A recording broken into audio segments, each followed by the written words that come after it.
Olá, sejam bem-vindos a mais uma das nossas aulas do Preparação Continuadas para o concurso das carreiras educacionais. E nessa aula nós vamos ver o Plano Nacional de Educação. Então, você que vai assistir a essa aula gravada ou está ao vivo aqui na aula, fique à vontade para nos direcionar qualquer dúvida que você venha ter. Eu trouxe nesse primeiro quadrado aí que nós temos aí nessa nossa grade, essa divisão sobre algumas características. Só para diferenciar, antes que a gente entre para o PNE, o que diferencia no PCN, no DCN e na BNCC algumas características. Sempre todas as aulas eu procuro trazer não só um tema, mas diversos temas, porque a sua banca não vai fazer, olha, se prepare que agora vai vir só o PNE. Muito pelo contrário, por mais que você veja lá uma divisão escrito legislação pedagógica, essa legislação está interdisciplinar, ela está interconectada com todas as outras disciplinas. A ideia das bancas é interligar o conteúdo com português, é interligar o conteúdo com raciocínio lógico matemático, é interligar o conteúdo também com a parte de direito constitucional, com a parte de educação na Constituição, com a parte da educação em todas as legislações e, é claro, também nas tendências pedagógicas, nos teóricos da educação. Tudo isso vai estar em uma única pergunta. Então, misturar tudo isso e trazer para você também é muito importante. Sobre a natureza, de novo, repetindo, só para introduzir antes que a gente vá para o PNE. O que ela entende das diretrizes, o PCN? São diretrizes elaboradas para orientar os educadores por meio da normatização de aspectos fundamentais das disciplinas.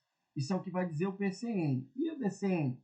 Ele vai dizer que são normas obrigatórias que orientam o planejamento curricular das escolas e do sistema de ensino. Já a BNCC, o que é a natureza da BNCC?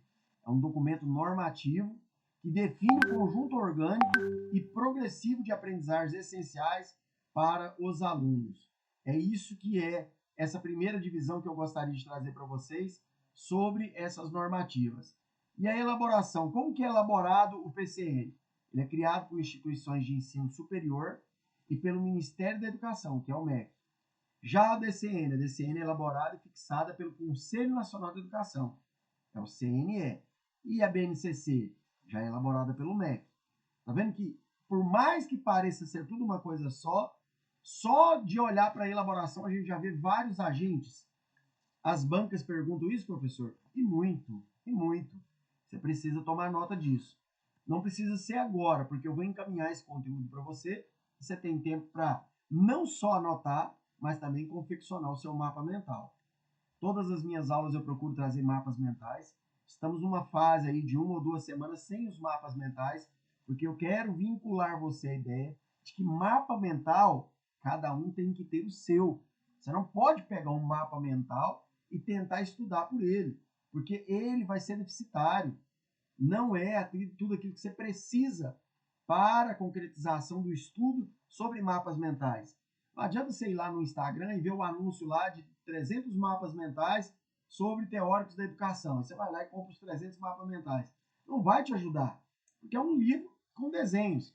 O mapa mental funciona a partir do momento que você pega as suas canetas de cores, seus lápis de cores e confecciona o seu mapa mental.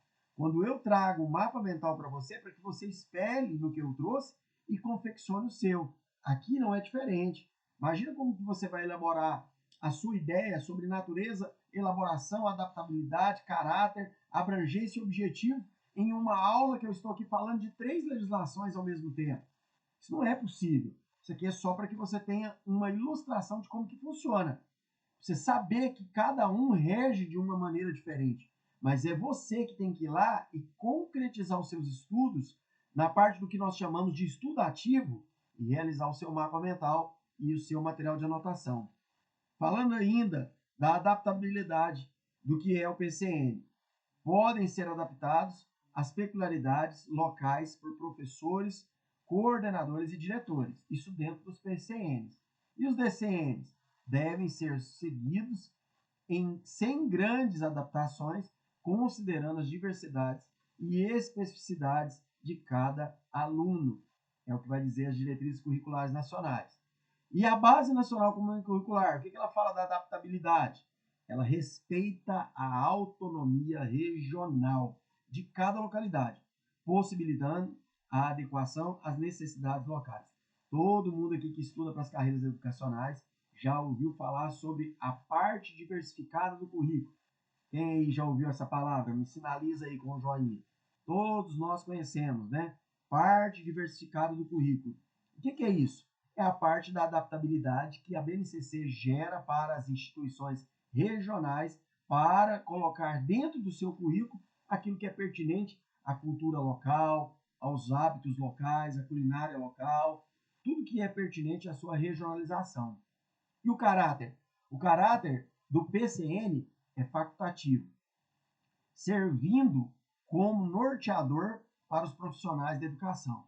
Olha como que a banca pode vir cá e confundir sua vida e dificultar bastante. Ela te pergunta se o caráter do PCN ele é facultativo, tanto quanto ele é obrigatório, tanto quanto é o da Base Nacional Comum Curricular. E não, nós estamos vendo que o PCN ele é facultativo.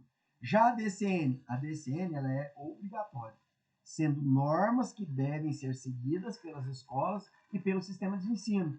E a Base Nacional Comum Curricular? Também o caráter é obrigatório, é normativo.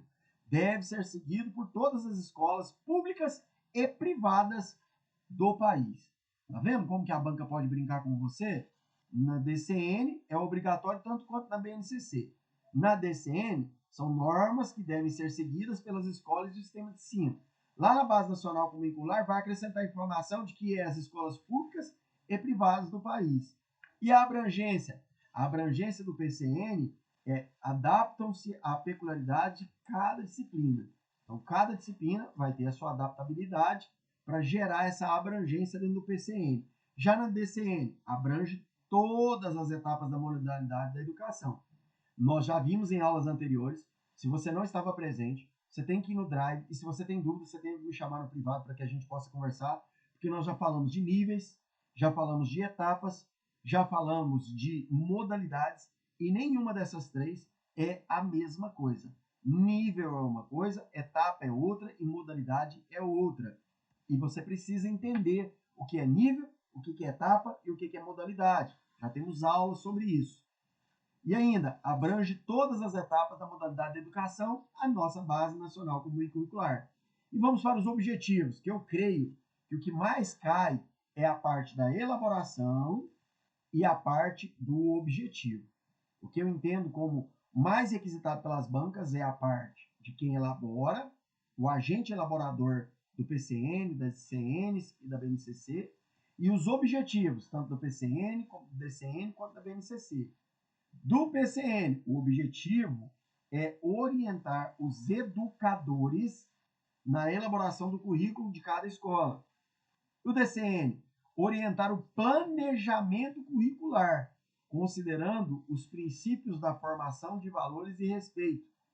Já a BNCC, definir aprendizagens essenciais e garantir direitos fundamentais de aprendizagem para todos os alunos. A parte da BNCC,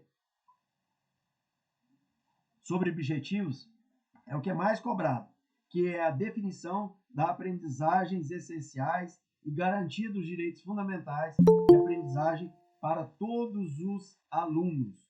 Então, nós fizemos aqui nesses nossos primeiros instantes, juntos, a divisão, antes de entrarmos no PNE, para distinguirmos ele, que lá no PNE nós vamos olhar tudo isso, natureza, elaboração, adaptabilidade, caráter, abrangência, objetivo. O que agora nós fizemos é os outros documentos normativos, que, como eu te disse, a banca vai brincar com isso e vai tentar misturar, fazendo um misto dessas legislações na hora da sua prova. Como o professor tem alguma coisa assim que se correlaciona? Sim. A ideia de abrangência é uma ideia em que atinge aquilo que deve ser a educação. Palavras excludentes, palavras de cunho muito taxativo, muito exclusivista, isso aí traz sim uma ideia de que essa questão caminha para ser uma questão errada. Nós vamos fazer questões e vamos ver isso na prática. Continuando. Vamos olhar essa questão agora satélite, né? Observe os temas transversais dos PCNs. A ética a orientação sexual, a pluralidade, o meio ambiente, o trabalho e o consumo e a saúde. São aquilo que está no entorno dessa condição satélite, que são os temas transversais dos PCNs. Presta bastante atenção. Quando nós falamos de transversalidade, nós estamos falando do ponto de vista de que ele atende a todas as questões ligadas ao aspecto que está envolvido na educação. Só de você observar essa imagem que eu trago para você, você já consegue assimilar isso. Olha quanto que é variado: ética, orientação sexual, pluralidade cultural, meio ambiente, trabalho e consumo e saúde. São variados temas e todos eles são caracterizados por aquilo que o PCN vai trazer para o âmbito da educação. Já aquilo que é transversal na BNCC, olha quanto que alguns se assemelham. Nós temos meio ambiente no PCN e nós temos meio ambiente na BNCC. O PCN fala de ética. A BNCC, não exatamente, diretamente, ela tem essa temática, mas ela trata dela. Já a saúde é comum. A saúde é comum tanto no PCN quanto na Base Nacional Comum Curricular. Observe que pluralidade cultural tem um outro aspecto dentro da BNCC, que é cidadania e civismo, multiculturalismo e ciência e tecnologia. Tudo isso ligado à BNCC. O meio ambiente está ligado à questão da educação ambiental e a educação para o consumo. A ideia da preservação, a ideia do consumo consciente, dentro da BNCC é uma temática para aqueles que são os educadores, para o sistema educacional. A mesma coisa é a economia, do ponto de vista do trabalho, da educação financeira e da educação fiscal. Segue ainda para a saúde, saúde alimentar e saúde nutricional.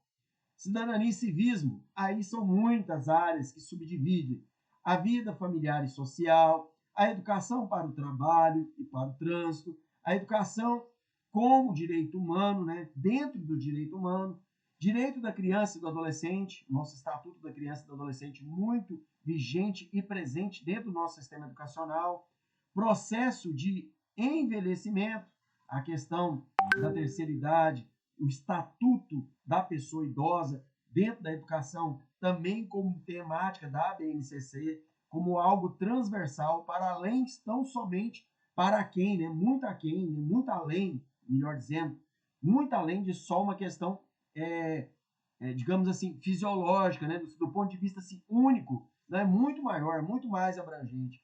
Respeito e valorização do indivíduo. Dentro do multiculturalismo, ela vai tratar a diversidade cultural, a educação para a valorização do multiculturalismo nas matrizes históricas e culturais brasileiras, a questão afro, a questão dos povos indígenas, a questão até mesmo de uma das modalidades, que é o povo quilombola. Se você olha para as modalidades, fora do que a gente entende ser o raio do perímetro urbano, nós vamos ter pelo menos 3 modalidades. Nós vamos ter a educação indígena, a educação do campo e a educação quilombola, que vai seguir por mais 5 modalidades, que é a educação à distância, a educação de jovens e adultos, a educação tecnológica, e todas essas educações, a educação especial, e a última, né, a mais recente, que inteira a 8ª, que é a educação bilíngue de surdos e mudos. Essas 8 modalidades englobam esses temas transversais para trazer toda essa diversidade temática para dentro da BNCC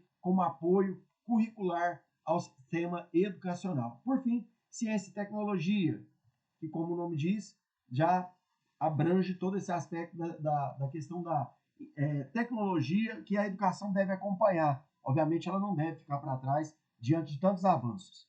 E agora nós vamos entrar no PNE. Falamos aí de uma introdução muito rápida de aulas que já tem no Drive.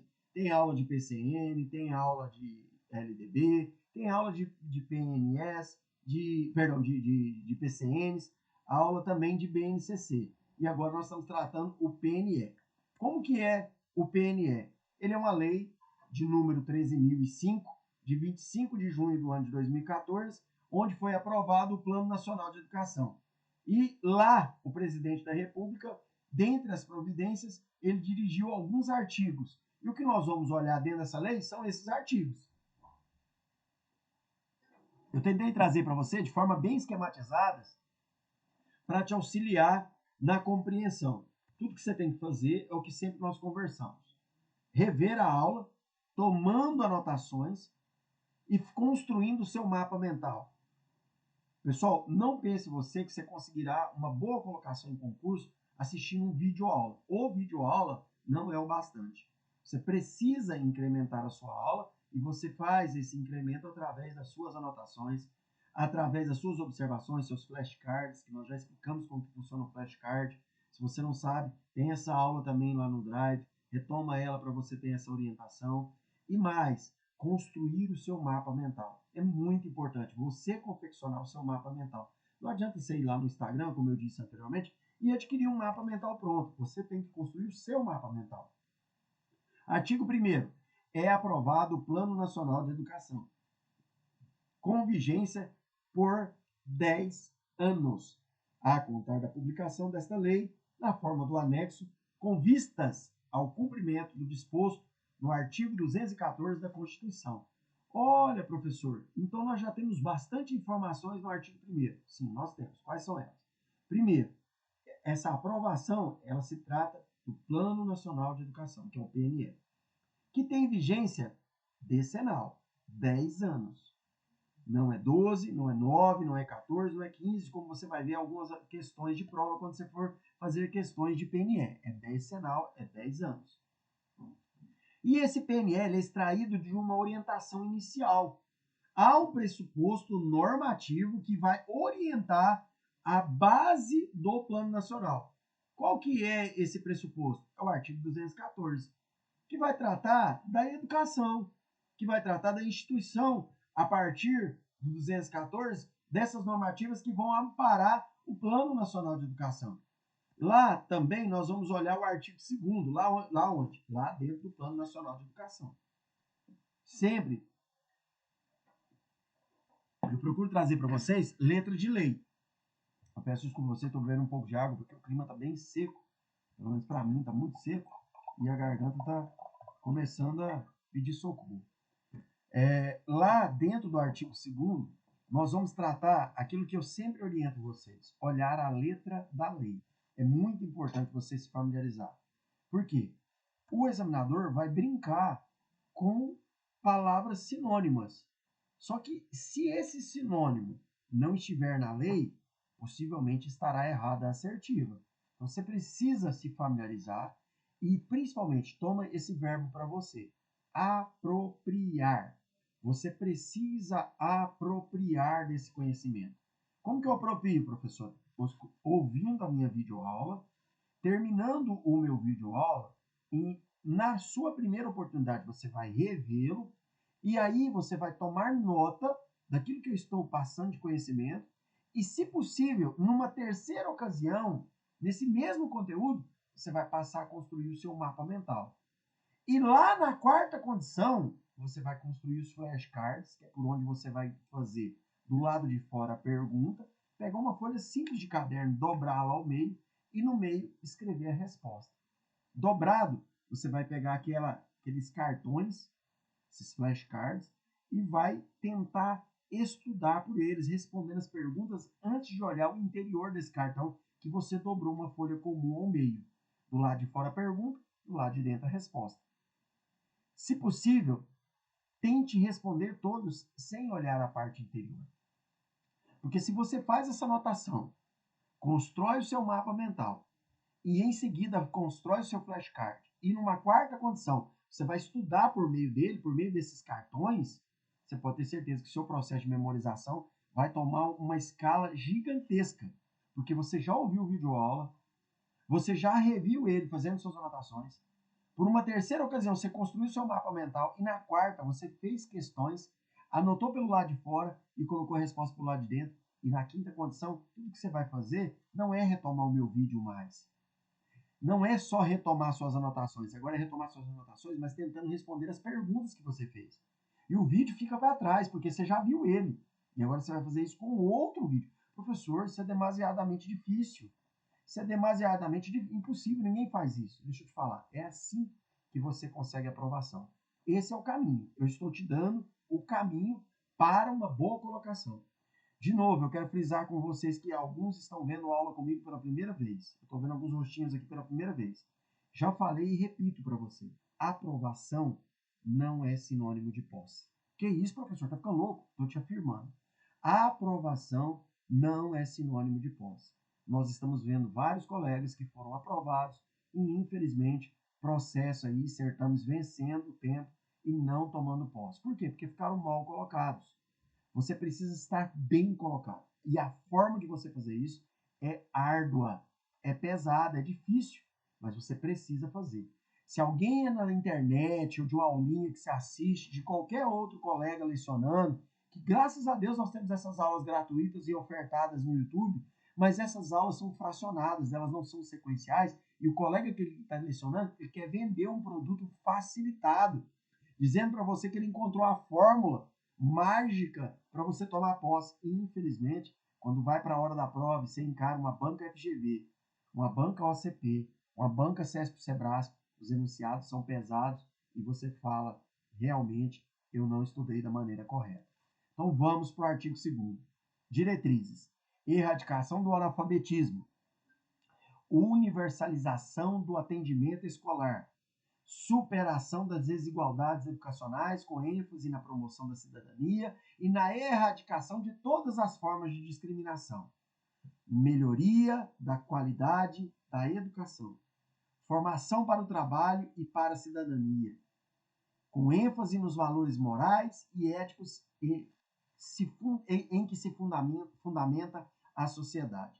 Promoção do princípio da gestão democrática da educação pública. Promoção humanística, científica, cultural e tecnológica do país.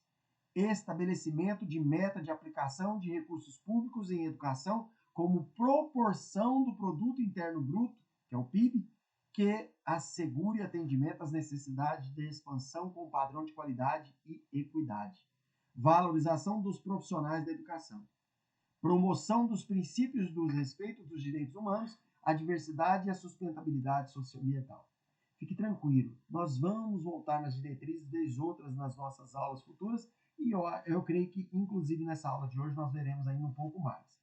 Só quero que você tome agora atenção no que eu vou te falar. Nessa leitura que eu fiz, observe, não tem verbos, só tem substantivos.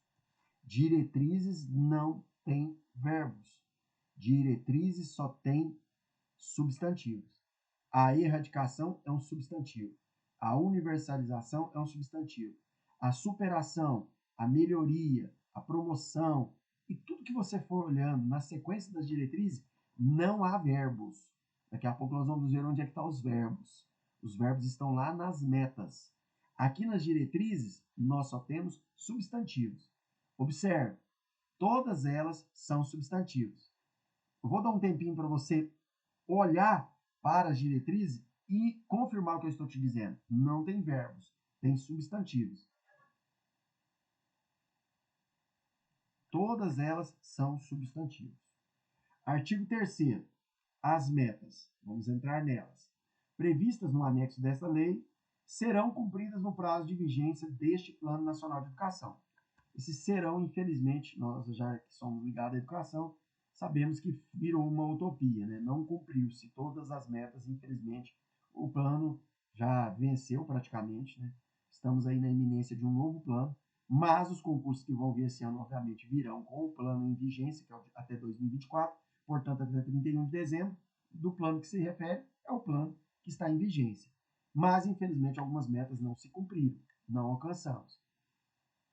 Desde que não haja prazo inferior definido para as metas estratégicas específicas. Então, ele fala que é em até 10 anos, mas algumas dessas, dentro do processo legal, né, das legislações, tiveram que ser abreviadas. E algumas foram até cumpridas já, porém nem todas. O artigo 4º, ele vai dizer o seguinte: as metas previstas no anexo dessa lei deverão ter como referência a pesquisa nacional por amostra de quem? Do PNAD, amostra do domicílio do PNAD. Ele vai colocar para você que é a amostra de domicílio de uma série de outros órgãos educacionais, normativos. Não, é do PNAD. E o censo demográfico. e os censos nacionais de educação básica superior mais atualizados, disponíveis na data da publicação dessa lei. Professor, então as metas previstas lá no PNE, elas tomam referência a 3 pressupostos? Exatamente, 3 pressupostos. Quais são eles? A pesquisa nacional por amostra de domicílios do PNAD, né? O nome é esse, Pesquisa Nacional por Amostra de Domicílios, PNAD. O censo demográfico também é levado em consideração, e os censos nacionais da educação básica e superior mais atualizados, disponíveis na data da publicação desta lei. Então, lá na base da lei, tomou como censo os nacionais. O que o legislador vai fazer? Ele vai tentar colocar para você que os censos nacionais do Distrito Federal, dos estados e do município. E não, está errado. Só os nacionais entraram para essas referências. Professor, está muito rápido as metas. Fica tranquilo, nós vamos voltar nelas. Parágrafo único. O poder público buscará ampliar o escopo de pesquisas com fins estatísticas de forma a incluir a formação detalhada sobre o perfil das populações de 4 a 17 anos com deficiência. Para que isso, professor? Para tornar real aquilo que vai estar escrito lá na LBI, na Lei Brasileira de Inclusão, da abrangência da educação em todos os níveis, da educação especial em todos os níveis. É isso que vai tratar esse parágrafo único. Artigo 5º. A exceção do PNE, a execução do PNE e o cumprimento de suas metas serão objetivo de um monitoramento contínuo e de avaliações periódicas realizadas pelas seguintes instâncias. Nesse momento, você está assistindo meu vídeo aula. Você pode estar tomando uma anotação? Até pode. Eu diria para você não anotar nada. Eu diria para você retomar a aula e fazer as anotações. Lá na hora das suas anotações, depois, na terceira fase, você vai construir o seu mapa mental. O que você vai colocar lá no seu mapa mental? Do jeito que está no canto inferior esquerdo. Artigo 5º. Instâncias da execução do PNE. Você vai colocar quais são elas. São 4 instâncias. Quais são elas? O MEC, que é o Ministério da Educação, a Comissão de Educação da Câmara dos Deputados e Comissão de Educação e Cultura e Esporte do Senado Federal. Também compõem essa instância. O Conselho Nacional de Educação e o Fórum Nacional de Educação. Então, você tem que lembrar que lá para os deputados federais e o Congresso Nacional vai ter as comissões de educação dessas duas circunstâncias, tanto do Senado quanto da Câmara Federal. O Ministério da Educação vai entrar também como instância, Conselho Nacional de Educação e o Fundo Nacional de Educação. São essas 4 aí que entram para auxiliar o Plano Nacional de Educação. Compete ainda as instâncias referidas no caput, ou seja, no alto, na cabeça desse artigo. Divulgar, analisar e, de novo, analisar. Primeiro, divulgar os resultados do monitoramento das avaliações dos respectivos sites institucionais da internet, cabe a essas condições. Analisar e propor políticas públicas para assegurar a implementação das estratégias e o cumprimento das metas. Então, é dever do MEC, dessas duas comissões, do Conselho Nacional e do Fundo Nacional, divulgar esses resultados do monitoramento. E nós sabemos que tem um site próprio que você consegue acessar e olhar como foi e como está o desempenho dessas metas traçado pelo Plano Nacional de Educação, o nosso PNE, que é a normativa que nós estamos estudando nesse momento. Propor políticas públicas, como eu já falei para você, também é um papel dessas instâncias. Para tudo visando o quê? Implementar e assegurar o cumprimento dessas metas. Infelizmente, como eu disse para você, algumas não serão cumpridas. Analisar e propor a revisão do percentual de investimento público em educação. Sempre tenta-se investir mais em educação.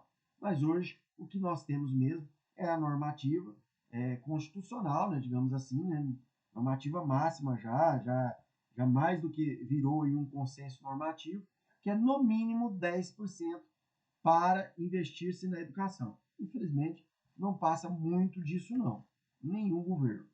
A cada 2 anos, ao longo do período de vigência do Plano Nacional de Educação, ou seja, esse plano que tem 10 anos, presta atenção, ele tem vigência de 10 anos e a cada 2 anos, o INEP, e é lá que você tem que entrar para olhar como é que está a evolução dessas metas, publicará estudos para aferir a evolução do cumprimento das metas. Então, eu entro no site do INEP, eu tenho acesso a como anda a quantas andas, né, essas metas do Plano Nacional de Educação. Que metas, professor? Calma que nós vamos chegar nelas. Para aferir a evolução no cumprimento dessas metas estabelecidas, com informações organizadas por este ente federado. Qual que é o ente federado? Eu trouxe para você. O Distrito Federal, a União, os estados e o município. E consolidadas em âmbito nacional, tendo como referência os estudos e as pesquisas do que trata o artigo 4º. O que o artigo 4º trata? Nós vimos aqui, ó. O artigo 4º trata que é Pesquisa Nacional para a Amostra do Domicílio do PNAD, Censo Demográfico e os censos nacionais na data daquela lei. Essas fontes ali vai trazer aqui a ideia de como que se deve fazer para estruturar e consolidar no âmbito nacional essas referências de estudo e pesquisa que trata lá no artigo 4º, sem prejuízo de outras fontes e informações relevantes. Então não quer dizer que é um rol taxativo. Pode haver outras fontes de informações? Pode. No mínimo essas 4. E claro, toda vez que for consultar uma outra fonte, como a informação traz para vocês, essa informação tem que ser relevante. A meta progressiva do investimento público em educação será avaliada no 4º ano. Ixi, professor, calma aí, nós já temos 3 datas. Exatamente, temos. Quais são elas? O PNE tem vigência de 10 anos. Porém, para aferir, serão feitas de forma bienal, a cada 2 anos, a cada biênio. E a cada 4 anos vão ser revistas as metas. A meta progressiva do investimento público em educação será avaliada aonde? Lá no 4º ano. Então, eu te falei de 3 ocasiões aí, de 3 etariedades. A primeira etariedade é a vigência do plano, 10 anos. A segunda etariedade é a forma de aferir a evolução do cumprimento das metas, a cada 2 anos. E, por fim, a cada 4 anos, vai ser avaliada esse investimento da educação.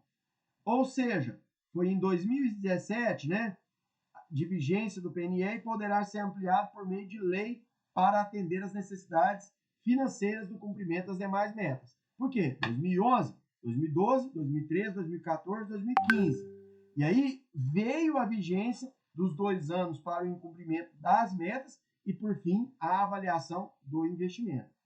Além do previsto em lei, o investimento público em educação engloba. Agora nós vamos ver o que ele engloba. Deixa eu só ver se tem alguém me chamando aqui. Só um instante, por gentileza. Não, não tem não.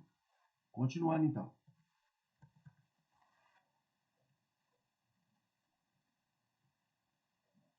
Paramos aqui, ó. Além do previsto em lei, o investimento público em educação engloba. O que ele engloba? Engloba recursos aplicados nos programas de expansão da educação profissional e superior, inclusive na forma de incentivo e isenção fiscal, as bolsas de estudos concedidas no Brasil e no exterior, os subsídios concedidos em programas de financiamento estudantil, como o FIES, o financiamento de creche, pré-escolas e de educação especial. As conferências nacionais de educação realizar-se-ão com um intervalo de 4 anos, já falamos disso, entre elas com o objetivo de avaliar a execução deste Plano Nacional de Educação e subsidiar a elaboração do Plano Nacional de Educação para o decênio subsequente, porque vai vir as avaliações, vão ser vistas as metas pelas quais não estão sendo cumpridas ou as que foram cumpridas e, com isso, subsequente modo de elaborar o próximo decênio. É assim que funciona. Artigo 6º. A União promoverá a realização, pelo menos, 2 conferências nacionais da educação até o final do decênio, precedidas de conferências. Então, vai ter primeiro a conferência distrital, as municipais e estaduais, e depois nós vamos ter uma conferência nacional, articuladas e coordenadas pelo Fundo Nacional de Educação, instituídos nesta lei, no âmbito do Ministério da Educação. O Fundo Nacional de Educação, olha outro mapinha mental para você, além da atribuição referida no caput desse artigo, acompanhará a execução do Plano Nacional de Educação e o cumprimento das suas metas. E ainda, promoverá a articulação das conferências nacionais de educação com as conferências regionais, estaduais e municipais que as precedem. Tudo isso ligado a essa parte de contextualizar aquilo que foi e não foi cumprido dentro das metas do Plano Nacional de Educação. Atuarão em regime de colaboração visando o alcance das metas e a implementação das estratégias objeto deste plano. Caberá aos gestores federais, estaduais, municipais e do Distrito Federal a adoção das medidas governamentais necessárias ao alcance das metas previstas neste Plano Nacional. O sistema de ensino dos estados, do Distrito Federal e dos municípios criarão mecanismos para o acompanhamento local da consecução das metas deste Plano Nacional de Educação e dos planos previstos no artigo 8º. Nós vamos chegar lá. Haverá regime de colaboração específico para a implementação de modalidades da educação escolar que necessitem considerar os territórios étnicos educacionais e a utilização de estratégias que levem em conta as identidades e especificidades socioculturais e linguísticas de cada comunidade envolvida, assegurada a consulta prévia e informada a essa comunidade. Tudo isso cabe a essa condição de leitura por parte dos gestores do Plano Nacional de Educação.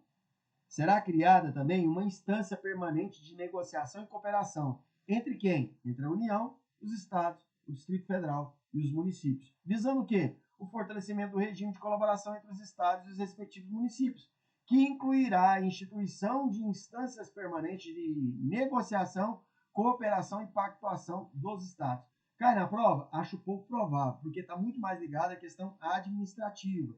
Os cargos da carreiras educacionais não estão tão ligados assim. A menos que você vai fazer para um cargo de inspetor. Você vai precisar se aprofundar ainda mais no PNE. O fortalecimento do regime de colaboração entre os municípios dar-se-á, inclusive, mediante a adoção de arranjos de desenvolvimento da educação. O artigo 7º, a União, os estados, o Distrito Federal e os municípios atuarão em regime de quê, pessoal? Isso aqui, vocês não sabem o tanto de questão que vem perguntando qual é o regime de atuação dos entes envolvidos no cumprimento do Plano Nacional de Educação. E a palavra é tão simples, regime de colaboração, visando o alcance das metas e a implementação das estratégias que é o objeto deste plano. Caberá aos gestores federais, estaduais, municipais e Distrito Federal a adoção de medidas governamentais necessárias ao alcance dessas metas. Os sistemas de ensino dos estados, do Distrito Federal e dos municípios criarão mecanismos para o acompanhamento local da consecução de metas deste plano. De novo, quase que repetindo, se não repetindo, a ideia anterior. Haverá regime de colaboração específica para a implementação dessas modalidades e segue do outro lado. Será criada a instância permanente de negociação. O mesmo que aconteceu no artigo anterior, repete aqui também neste artigo. Artigo 8º. Aqui sim eu acho que começa a cair muita coisa em prova. Eu vejo muitas questões relacionadas a partir do artigo 8º. Até o anterior, o que você tem que ter decorado até aqui? Memorizado.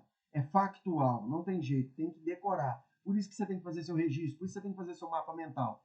O que é anterior muito importante? Você lembrar que ele é decenal, você lembrar que ele é um regime de colaboração, você lembrar que os entes envolvidos é o Conselho Nacional de Educação, o Fundo Nacional de Educação, a Câmara de Educação, tanto do Senado quanto dos deputados federais, e, por fim, o Ministério da Educação, é claro. Então, fica esses 4 entes e essas ideias. A cada 2 anos haverá a forma de avaliar essa evolução e a cada 4 anos a possibilidade de incrementar o investimento no sistema educacional. Até aqui é isso que você tem que memorizar. Vamos para o artigo 8º. Falando desses entes, quais entes? Estados, federais e municípios, que deverão elaborar os seus correspondentes planos de educação ou adequar os planos já aprovados em lei, em consonância com as diretrizes, metas e estratégias previstas nesse plano, de 1 ano contado da publicação dessa lei. Então, já passou. Pouco provavelmente o legislador não vai fazer uma pergunta relacionada a isso para você. Mas o que ele pode perguntar? Ele pode dizer assim, ó, os entes federados estabelecerão nos respectivos planos de educação estratégias que... Aí vai colocar as estratégias. Quais são elas? Que assegurem a articulação das políticas educacionais com as demais políticas sociais, particularmente as culturais. E ainda, considerem as necessidades específicas das populações do campo e das comunidades indígenas e quilombolas, assegurada a equidade da educacional e a diversidade cultural. Olha aqui, nesse ponto, nós estamos falando só aqui nós estamos falando de 3 modalidades da educação. A do campo, a dos povos indígenas, ou seja, a educação indígena, e a do povo quilombola, a educação quilombola. A educação, do ponto de vista do Plano Nacional, tem como força assegurar, melhor dizendo, a equidade educacional e a diversidade cultural. Para quê? Para garantir o atendimento às necessidades específicas na educação especial, assegurando o sistema educacional inclusivo em todos os níveis e etapas da modalidade. De novo, se você não assistiu a aula de etapas, níveis e modalidades, você precisa ir lá assistir. E nela você vai ver o que nós explicamos sobre a educação especial. A educação especial ela transpassa todas as modalidades, todos os níveis e toda a forma de oferta da educação nacional brasileira. Para quê? Para promover a articulação interfederativa na implementação de políticas educacionais. Deve-se, pelo meio desse plano, entender-se que estados, Distrito Federal, municípios, União, tudo vai estar envolvido como força de apoio mútuo, de colaboração, por isso a palavra regime de colaboração, atua em regime de colaboração para a melhoria educacional. Professor, nossa, mas parece uma poesia. É muito bonito no papel, mas na prática não é assim que funciona. A sua prova vai cobrar o poema. A sua prova vai cobrar a teoria. A sua prova não vai perguntar como é que está funcionando lá na sua comunidade local, o que você tem de informação, daquilo que está sendo as mazelas dos povos indígenas. Aqui nós temos que levar para a nossa prova essa ideia. A ideia filosófica, a ideia poética. Sabemos que na prática, infelizmente, nem sempre é assim que funciona. Os processos de elaboração e adequação dos planos de educação dos estados, do Distrito Federal e dos municípios, de que trata o caput desse artigo, serão realizados com, destaca isso, pessoal, ampla participação de representantes da comunidade educacional e da sociedade civil. Ele vai tentar taxar para você, ele vai tentar ser excludente, ele vai tentar ser reducionista, falando que é apenas exclusivista, melhor dizendo, falando que é somente educação, a comunidade educacional, e ele vai esquecer que também tem a sociedade civil envolvida nisso. E lembre-se, é ampla participação. Artigo 9º.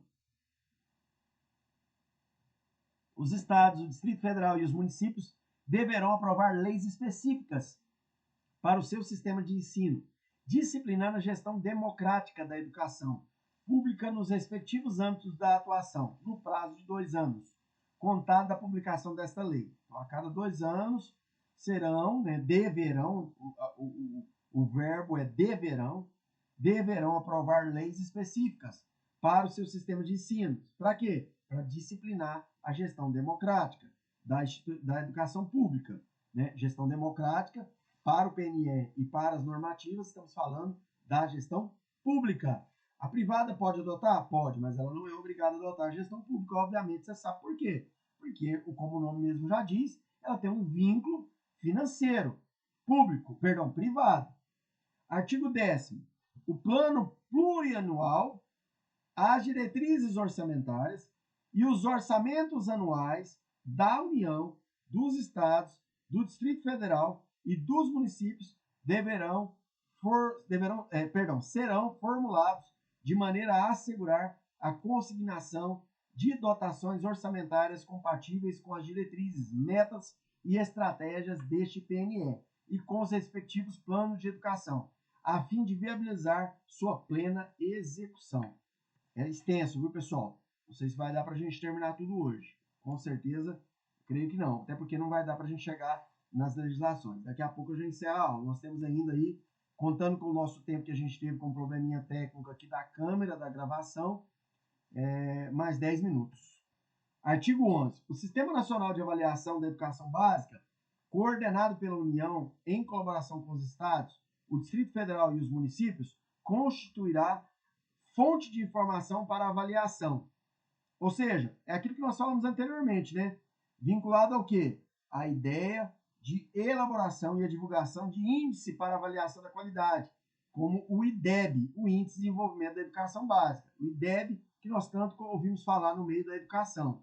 No segmento da educação se ouve falar muito do IDEB, que agreguem os indicadores mencionados no inciso 1º do parágrafo 1º, não elidem a obrigatoriedade de divulgação em separado de cada um deles. Os indicadores mencionados serão estimados por etapa: estabelecimento de ensino, rede escolar, unidade da federação, em nível agregado nacional, sendo amplamente divulgado, ressalvada a publicação de resultados individuais e indicadores por turma, que fica admitida exclusivamente para a comunidade do respectivo estabelecimento e para o órgão gestor desta respectiva rede.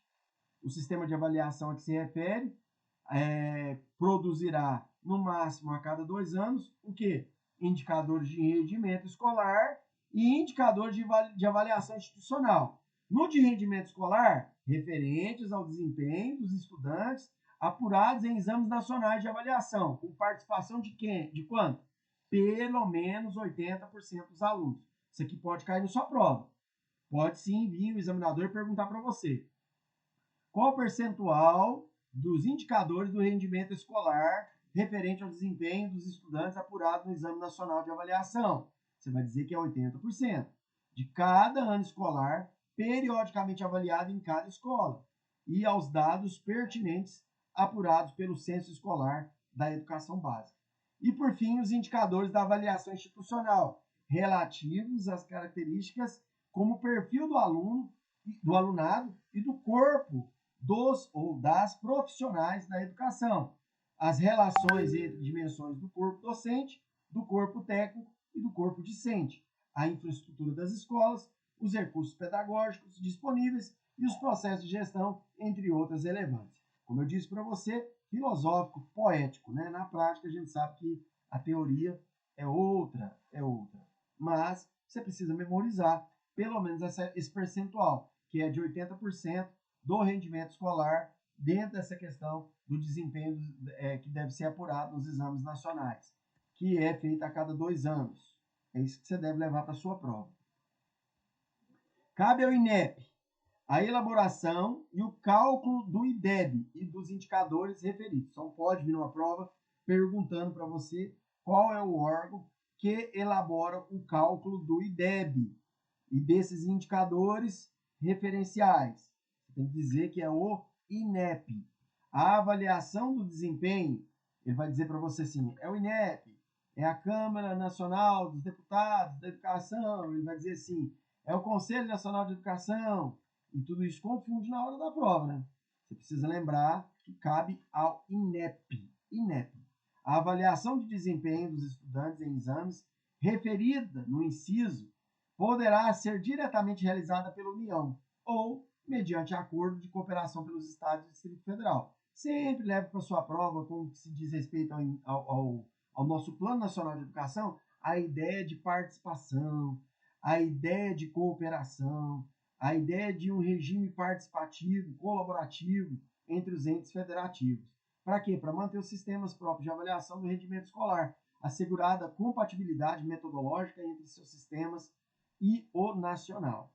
O artigo 12 vai dizer que até o final do primeiro semestre do 9º ano de vigência, né, já estamos aí nele, deste Plano Nacional de Educação, o Poder Executivo encaminhará ao Congresso Nacional, sem prejuízo das prerrogativas deste poder, o projeto de lei referente ao Plano Nacional de Educação a vigorar no período subsequente. Pessoal, salvo engano, eu posso confirmar essa informação para vocês. Isso foi feito agora, tá? Isso foi feito recentemente, esse encaminhamento aí por parte do Poder Executivo, que encaminhou para o Congresso Nacional, sem prejuízo das prerrogativas deste poder, o projeto de lei referente ao Plano Nacional de Educação a vigorar no período subsequente, ou seja, os próximos 10 anos, as diretrizes e as metas e estratégias para o próximo decênio. Tudo isso é traçado no novo Plano Nacional de Educação. Então, temos que ficar cientes de que até 31 de dezembro os nossos certames cairão com esse vigente, mas depois aí já não sabemos e provavelmente será cobrado o subsequente, né? Não sabemos, eu digo, quando virá o nosso próximo concurso e quando ele vier, depois de 31 de dezembro de 2024, pode ter certeza que é o subsequente já a ser cobrado. Artigo 13. O poder público deverá instituir em lei específica, contados 2 anos da publicação dessa lei, o Sistema Nacional de Educação, responsável pela articulação entre os sistemas de ensino em regime de colaboração para a efetivação das diretrizes e metas estratégicas do Plano Nacional de Educação. Você viu que tudo é 2 anos? O único que não é 2 anos, os únicos que não são 2 anos, é a vigência do plano, que são 10, e a avaliação para investimento, dinheiro, bufunfa, é a cada 4 anos. Falou dinheiro, falou grana, 4 anos. Falou vigência, 10 anos. O resto é tudo 2 anos. Pode lembrar que é tudo 2 anos. Artigo 14. Esta lei entra em vigor na data da sua publicação. É óbvio, né? Vamos olhar agora. Eu trouxe para vocês algumas macro ideias, né? Digamos assim, onde estão inseridas as 10 diretrizes, as 20 metas e as 254 estratégias. Professor, nem no sonho que vai cobrar as 254 estratégias, né? Sim, nem no sonho. Não cobra, não. Nunca nenhuma banca cobrou. Quais são as 254 estratégias? Por quê?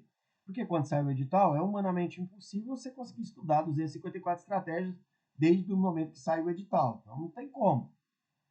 Mas, porém, contudo, entretanto, todavia, 10 diretrizes e 20 metas não cai, não. Despenca, desaba. Você precisa estudar elas.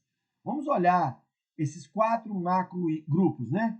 Grupos estruturantes visam garantir a garantia do direito à educação básica com qualidade e que, assim, promovam a garantia do acesso, a universalização do ensino obrigatório e a ampliação das oportunidades educacionais. Quais são as metas que estão nessa macro divisão estruturante? A meta 1, a 2, a 3, a 5, a 6, a 7, a 9, a 11, a 10 e a 11. Professor, isso aí me ajuda? Não te ajuda, não. Mas te dá uma mão fortíssima. Não só te ajuda, te dá muita ajuda. Por quê? Porque se você for lá estudar o que são as metas, quando você olhar para 1, para 2, para 3, 5, 6, 7, 9, 10, 11, você vai ver que tudo está trabalhando a ideia da garantia do direito à educação. Eu simplesmente fiz para você o que ninguém fez para mim, que é centralizar a ideia dessas metas em uma temática macro, estruturante, 1, 2, 3, 5, 6, 7, 9, 10, 11. Por quê? Porque quando você olha para as 4 e para 8, você vai lembrar de redução das desigualdades e valorização da diversidade. É a meta 4 e 8. Diz respeito especificamente à redução das desigualdades e à valorização da diversidade. Caminhos imprescindíveis para a equidade. Quais metas? Meta 4 e meta 8. Já a 15, a 16, a 17 e a 18 trata do quê? Trata da ideia de que há uma valorização do profissional da educação. Esse grupo de metas trata da valorização dos profissionais da educação, considerada estratégica para as metas anteriores serem atingidas. Por quê? Porque é uma coisa óbvia. Se você não valoriza o profissional da educação, obviamente algumas metas ficam difíceis de serem atingidas, né? Você quer que eu faça rir, você tem que me fazer rir, né? Não é isso? Ou seja, você tem que investir em mim, que sou o profissional da educação. E a 12, a 13 e a 14? Professor, mas não está todas as metas aí. Não está, não. Pois nós vamos ver isso. O ensino superior. Esse quarto grupo de metas refere-se ao ensino superior, que em geral é de responsabilidade dos governos federal e estadual. Em regra, pessoal, ensino superior, estamos falando da questão federal e estadual. Porém, sabemos que tem exceções. Tem exceções do Distrito Federal e tem exceções dos municípios. É raro, mas tem. Tem universidade municipal. Mas, via de regra, como ele mesmo disse, cabe à federação e aos estados. Seus sistemas abrigam a maior parte das instituições que atuam nesse nível educacional, mas isso não significa o descompromisso dos municípios, como eu já te informei anteriormente. Vamos olhar agora um pouquinho dessa ideia, dessas metas, né? Dentro dos níveis da educação. A educação infantil, o ensino fundamental, o ensino médio e a educação especial. Dentro da educação infantil, universalizar até 2016 a educação infantil na pré-escola para as crianças de 4 a 5 anos de idade e ampliar a oferta de educação infantil em creches, de forma a atender no mínimo 50% das crianças e de até 3 anos até o final da vigência deste plano. Beleza, bateu. Deu tudo certo com essa meta. O ensino fundamental. Universalizar o ensino fundamental de 9 anos para toda a população de 6 a 14 anos. E garantir, a primeira parte deu certo, a segunda não. E garantir pelo menos 95% dos alunos concluam essa etapa na idade recomendada, até o último ano da vigência deste plano. Eu não tenho os dados aqui para você, porque eu tenho que entrar lá no INEP, que é onde vai estar esses dados. Mas, infelizmente, não atingiu os 95%.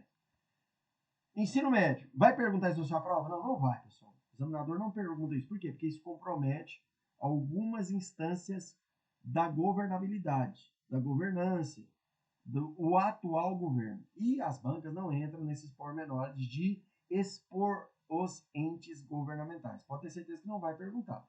Ela vai te perguntar o que foi a ideia inicial. Isso ela pode perguntar, que era de 14 anos, de 6 a 14 anos a população, e também ela vai dizer para você que é de 95% dos alunos, né? Isso aí ela vai. Eu estou terminando, tá, pessoal? O ensino médio. Universalizar até 2016 o atendimento às escolas para toda a população, de 15 a 17 anos, deu tudo certo, e elevar até o final do período de vigência deste plano a taxa líquida de matrículas no ensino médio para 85%. Também não deu certo, não funcionou. Só a parte A desta meta.